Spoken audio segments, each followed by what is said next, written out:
So guys, ito na yung spark plug na papalitan ko, spark plug cap.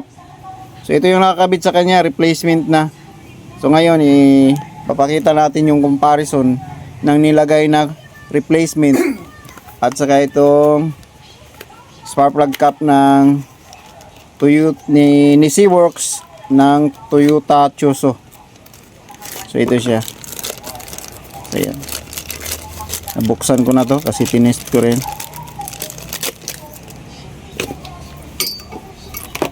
Set natin yung resistance. Papakita ko ulit yung pagkakaiba nila ng replacement na nilagay.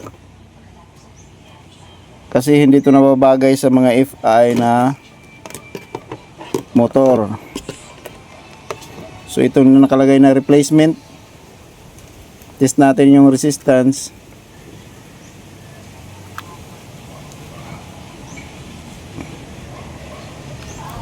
So ayan,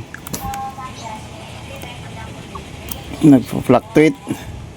So ito, nung tinest ko, nagpo-fluctuate to. Nag-reading ito ng 500 something ohms to 600 something plus ohms. So ngayon,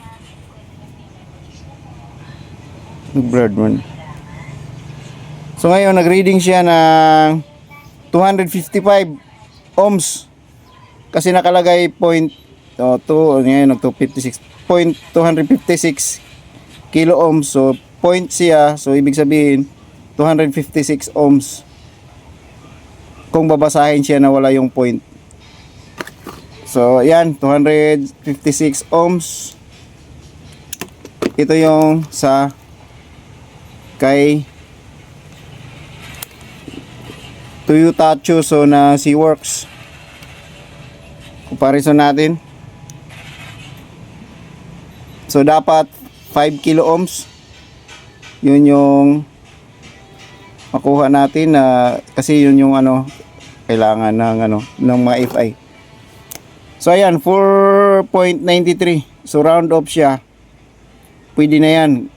So 4.93 kilo ohms. So 4.93 ibig sabihin 4,930 something.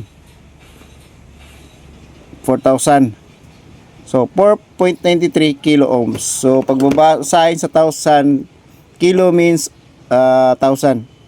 So 4,930 something ohms. So ito yung kailangan sa mga FI na motorcycle para ma-proteksyonan niya yung mga devices. Ang nare-reading na resistance ay siya yung resistor sa loob ng spark plug cap para ma-reduce niya yung radio frequency interference or electromagnetic interference na mapigilan niya yung disruption o disturbance doon sa mga electronics gaya ng ECU. Siya yung mag-filter doon. So ngayon kakabit na natin to kasi ito nagloko yung TPS niya, possible nagkaroon ng disturbance or disruption papunta sa device. So si TPS yung nagloko nito, nagkaroon ng check engine tapos paulit-ulit na lumabas. Tapos nagluloko na siya dahil nakalagay sa history yung error na yon. So ngayon papalitan natin para iwas na magkaroon ng problema.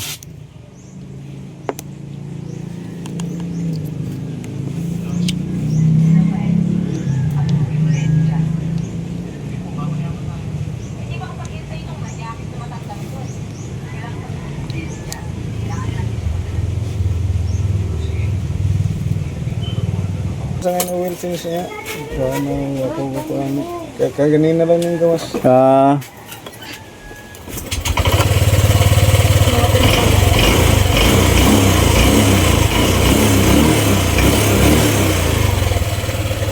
Okay.